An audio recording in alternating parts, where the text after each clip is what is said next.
Hi there, and welcome back to Only the Best Fantasy Novels. Today I want to talk about what I consider to be one of the most ambitious debuts of 2024, and that is Eliza Chan's Fathomfolk.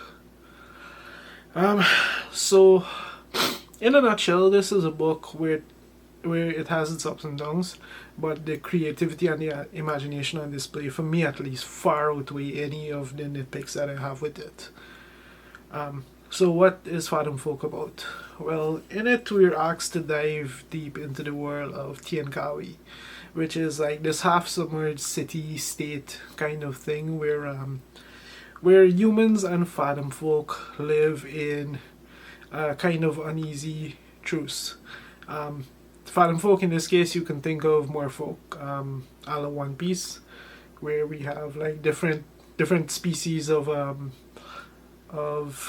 submarine creatures, um, different species of sentient submarine creatures, and they they coexist with humans to varying degrees of success or lack thereof.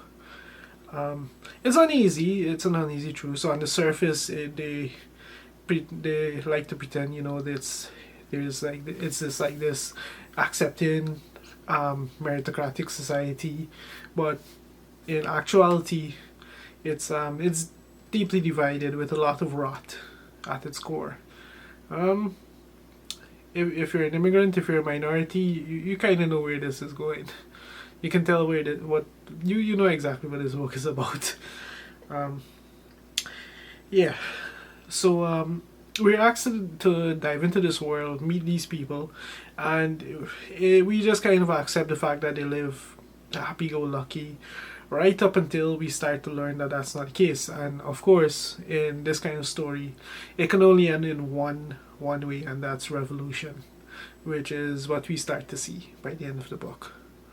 Um, yeah, so this is a complicated story to think about and to talk about. There's quite a lot I can unpack, but based on the retention rate of my videos, no one's gonna make it that far. I probably lost most of you already by this point. Um, but yeah, there's the fantastical elements are definitely the star of the show. It's a pseudo Asian setting, except that this Asian setting is, instead of being inspired by one particular culture, it's more of a fusion, a celebration of all of them, I would assume. Um, I'm not like super versed in all the different dialects, but I did, or the different like main um, the different main countries that form Asia. But for example, I did spot things that I could attribute to China, to Vietnam, to South Korea, to even a little bit of Japan in there. Different elements that were drawn into this to form this hodgepodge. And one thing I like about it is that I can see that being problematic for some people, but for me, that kind of like hodgepodge, a little bit of this, a little bit of that, is just like a really great.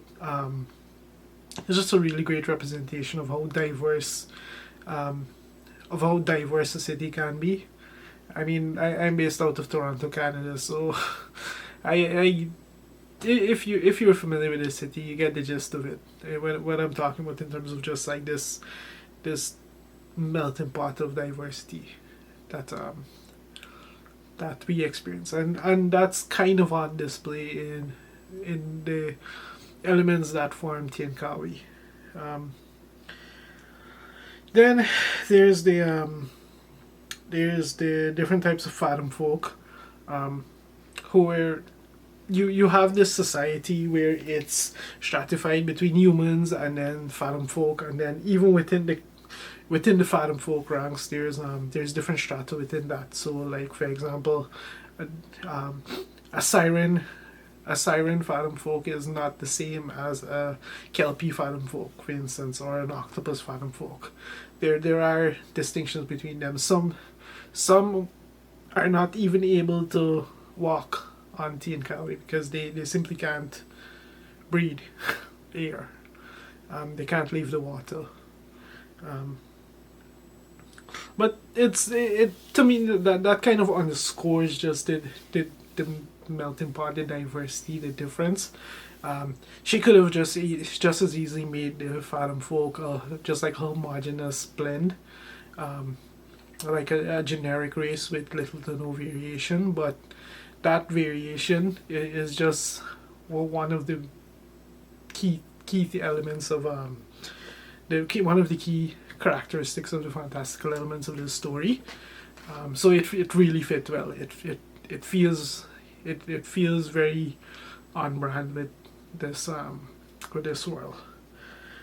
And then there's the second aspect of this book that I really enjoyed, which is that it really gives a unflinching, unflattering, very down to earth look at modern society in from the eyes of a minority, from the eyes of an immigrant.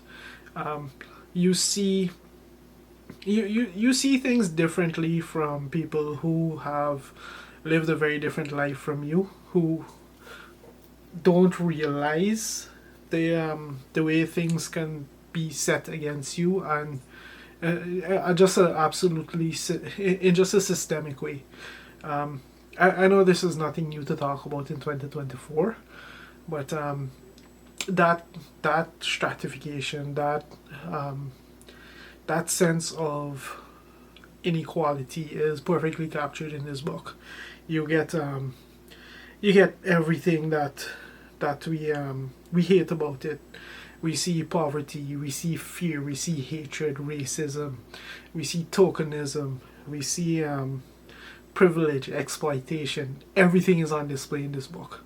It's borderline occupation. We see trafficking, um, trafficking that's a consequence of the way that this society is structured. Um, it's just very realistic. Um, and like I said, Eliza Chan doesn't pull any punches in presenting these concepts, in discussing them, in showing both in showing just what the human toll they can take, and she does this both by discussing them directly and by including a number of scenes that can make for difficult reading. Like if I'm sure I can already see lots of reviewers going to start their discussions on this book with just a bunch of trigger warnings about some of the things talked about here, for sure. But and then there's gonna be the rest of the crowd who like just kind of who write this book off as just like thinly veiled political propaganda. But like I said, if you're an immigrant, if you're a minority, if you've had to deal with the system, and see where you start on the ladder compared to where other folks have had the privilege of starting, when ostensibly there's no difference between you and them, then you know exactly what's going on here, and it's not something you can argue with easily. And then there's the parts of the book that just kind of were meh to me. Like the characters that I really didn't care about. They were just kind of parts of the story just to move, that I just kind of read, like, oh, that's interesting. Just kept moving along to see what happens next. I was more drawn into the plot, even though like it's easy given the content, it's easy to tell how this is going to play out, where this is headed. Even so, the characters, reading more characters was just just something to do as the story as the world, as the story unfolded. They didn't really capture me in any way, shape, or form. Maybe that'll be different for other readers, but it's rare for that to happen to me with the book. Usually, there's at least one character I semi care about. Not so in this case. But that's really and truly a nitpick. I overall, like, I can easily say I enjoyed this book quite a bit. Um, I do feel like it was written with a particular target audience in mind that it may not work for. Like, I feel like this is, given the content, I feel like this is more geared towards like the um, new adult kind of fantasy. I can't think of the subgenre that this kind of neatly fits into. But given the content and the elements, I feel if this were written with the idea that this can, along the lines of a more traditional high fantasy kind of story, I feel like it would have worked a bit better. Um, but yeah, once again, another nitpick. There was a lot I loved about this book. The parts that there's nothing I can really point to say I didn't like or I disliked. Um, there were just things I loved, and then things that were like, okay, fine, whatever. Um, yeah. So overall, I have to say, really ambitious debut. Um, I liked it. I'm definitely going to be picking up the sequel, and yeah, I can see I can see there being worse ways to spend a few hours. But yeah, definitely interested in the sequel. If you guys have made it this far into the video, thank you very much for watching that far. I don't think anyone ever does. But if you've read this book, drop something in the comments. Let me know what you think. And until next time, thank you very much.